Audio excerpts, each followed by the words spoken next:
In today's video, I'm going to show you how to change your workspace icon on Slack step by step. This is a simple but powerful customization that helps your team instantly recognize your workspace, especially if you're part of multiple Slack workspaces. Whether you're rebranding, setting up a new workspace, or just want a more professional look, this guide will walk you through everything you need to know. Before we jump in, make sure to like this video and subscribe to the channel for more easy-to-follow software tutorials just like this one. All right, let's get started. First, open your web browser and go to Slack. You can do this by visiting app.slack.com and signing into the workspace where you want to change the icon. Make sure you're logged in with an account that has admin or owner permissions, because only workspace admins are allowed to change the workspace icon. Once you're logged in, you'll land on the Slack homepage for your workspace. Take a moment to confirm you're in the correct workspace, especially if you manage more than one. Now, look at the left-hand sidebar in Slack. Hover your mouse over the workspace name at the top or the admin controls in the sidebar.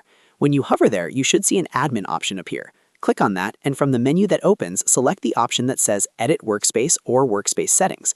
This will take you to the customization area for your Slack workspace. On the Workspace Settings page, look for the current workspace icon. This is usually displayed near the top of the page. Click directly on the workspace icon, and Slack will open the icon customization screen. Here, you'll see options to upload a new image for your workspace icon. Next, click on the Choose File option. This allows you to select an image from your computer. Browse your files and choose the image you want to use as your new Slack workspace icon. For best results, use a square image with clear details, because Slack icons are displayed at small sizes across the app. Once you've selected your image, click on the Upload Icon button. Slack will process the image and show you a preview of how it will look. Pay close attention to any tips or guidelines shown on the page, such as recommended dimensions or file size limits, to make sure your icon looks sharp and professional.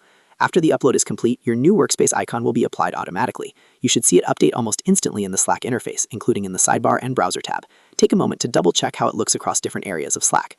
And that's it! You've successfully changed your workspace icon on Slack. This small change can make a big difference in branding, organization, and overall workspace clarity for your team. If this tutorial helped you, make sure to hit the like button and subscribe to the channel so you don't miss future Slack and software how-to videos. Thanks for watching, and I'll see you in the next one.